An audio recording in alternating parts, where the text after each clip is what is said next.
미국의 건국이념이 기독교이기 때문에 미국의 모든 공립학교에서 십계명과 성경을 가르쳐야 한다고 주장하는 미국의 일부 정치인들로부터 비롯된 공립학교와 관련된 종교 문제가 지난 몇 주 전부터 뉴스에 많이 오르내리고 있어 우려를 자아내고 있습니다. 텍사스 교육청은 유치원부터 초등학년까지 일부 독서 수업에 성경 이야기를 가르치는 새로운 커리큘럼을 제안했으며 루이지애나 주지사인 제프 랜드리는 지난 6월 19일 주내에 있는 모든 공립학교 교실에 십계명을 게시하도록 요구하는 법안에 서명한 바 있습니다. 그리고 일주일 뒤에는 오클라호마주 교육감인 라이언 월터스가 5학년에서 12학년까지 십계명이 포함된 성경을 커리큘럼에 포함시키도록 요구하는 문서를 갑작스럽게 발표하기도 했습니다. 정치적으로 보수적 색채를 띠고 있는 이러한 정치인들과 관료들이 종교를 강조하는 현상은 조셉 케네디라는 고등학교의 풋볼 코치가 브레머턴 학군을 상대로 고소한 사건과 관련이 있습니다. 해당 고소건은 워싱턴주 브레머턴의 공립학교에서 고등학교 미식축구 코치를 맡았던 조셉 케네디가 매 순간 풋볼 경기가 치루어진 후 경기가 치루어졌던 풋볼 경기장의 중앙에서 기도하는 것에서부터 비롯되었습니다. 그의 기도하는 모습에 다른 선수들과 여러 명의 사람들도 그의 기도에 동참하게 되었지만 교육위원회는 그의 행동이 종교와 공적기관의 분리 원칙에 어긋난다는 이유를 내세우며 그에게 다른 장소에서 개인적으로 기도하기를 권했습니다. 그러나 케네디는 위원회 측 권고를 무시한 채 그가 하던 대로 계속 기도하겠다고 버텼습니다. 이후 해당 학군의 교육위원회는 그의 풋볼 코치 계약이 만료되자 그가 맡아왔던 풋볼 코치직을 박탈했고 이에 케네디는 해당 학군의 교육위원회가 수정헌법 제1조에 명시된 종교의 자유를 위반했다며 교육위원회를 상대로 소송을 제기하기에 이르렀습니다. 해당 소송과 관련하여 미국의 제9순의 항소법원 및 하급법원들은 교육위원회에 손을 들어주었습니다. 그러나 2022년 미국의 대법원은 6대3으로 개인신앙을 제한한 조치는 수정헌법 1조에 위배된다고 판단하면서 지난번 하급법원에서 내려졌던 해당 소송의 결정을 뒤집었습니다. 결국 개인의 종교활동을 제한하는 것이 수정헌법 1조에 위배된다는 미국 대법원의 결정을 바탕으로 일부 보수 성향의 정치인들은 십계명과 성경을 공립학교에서 가르쳐야 한다고 주장하고 있는 것입니다. 공립학교에서 십계명과 성경을 가르치는 것이 듣기에 따라서는 바른 신앙의 기초 위에서 바른 교육을 강조하는 것처럼 들릴지 모르겠지만 사실상 특정 종교를 국가 시스템에 적용시키려는 시도가 얼마나 무모하고 위험천만한 일인지 모르고 하는 소리입니다.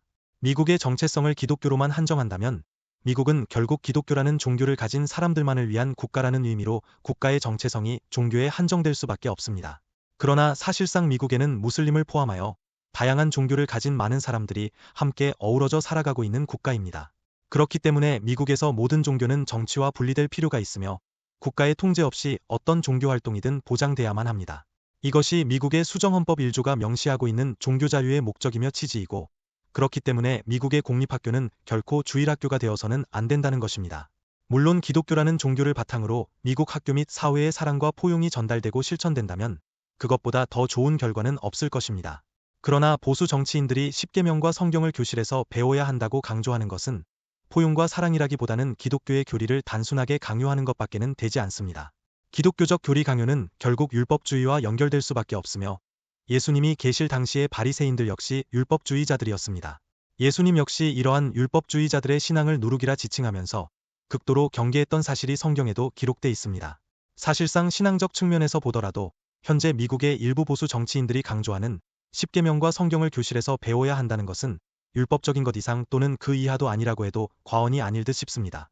텍사스주와 루이지애나주 및 오클라호마주 정부는 너무 종교적으로 치우치는 양상을 보이고 있지만 미국의 국가체제는 법원 및 행정부를 포함하여 다양한 이의 집단을 위한 다원주의적 성격을 띠고 있으며 공립학교에서는 반세기 이상에 걸쳐 균형 잡힌 시스템을 유지하도록 노력해왔습니다.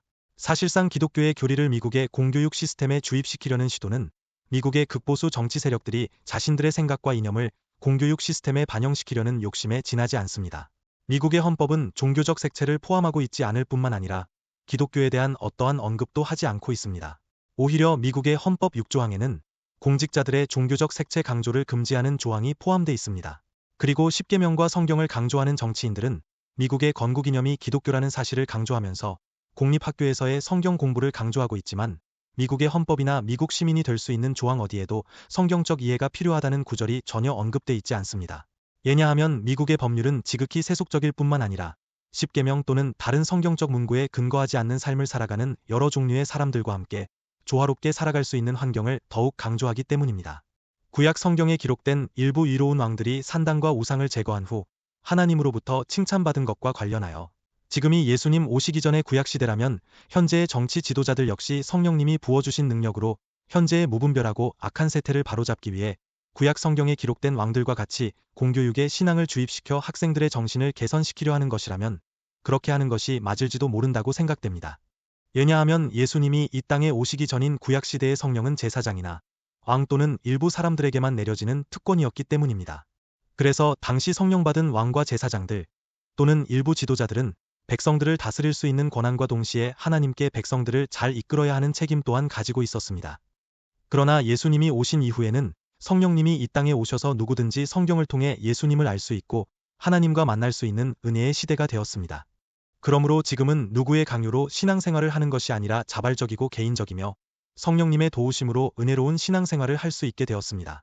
그래서 보수 정치 지도자들이 진정 이로운 마음으로 그들의 신앙을 타인에게 전달하고 싶다면 지금처럼 많은 사람들 앞에서 장황하게 떠들게 아니라 아무도 모르게 그리고 조용하게 봉사활동을 한다거나 또 다른 여러 가지 형태의 선행을 통해서 예수님을 증거하면 되는데 이렇게 유란스럽게 떠드는지 모르겠습니다. 이번 영상에서는 미국의 공립학교에서 10계명과 성경을 가르쳐야 한다는 일부 정치인들의 소식을 전해드렸습니다. 종교 자유의 핵심 요체는 사실상 어떠한 종교 행위도 자유롭게 할 수 있다는 것을 전제하고 있는 것입니다. 한 국가에서 한 종교만이 강조되면서 그 종교가 정치 영역에까지 영향력을 미친다면 그 종교는 전체주의적 성향을 띠도록 그 국가를 몰고 갈 것입니다. 그러므로 종교는 각 개인에게 제한돼야 하며 국가가 개입해서는 안 되는 것이라고 생각됩니다. 이 문제와 관련하여 여러 다양한 의견들이 있을 것이라 생각됩니다. 서로 다른 의견을 가지고 계시다면 댓글로 남겨주시고 구독과 좋아요 버튼 그리고 알람 설정까지 확인해 주시면 감사하겠습니다.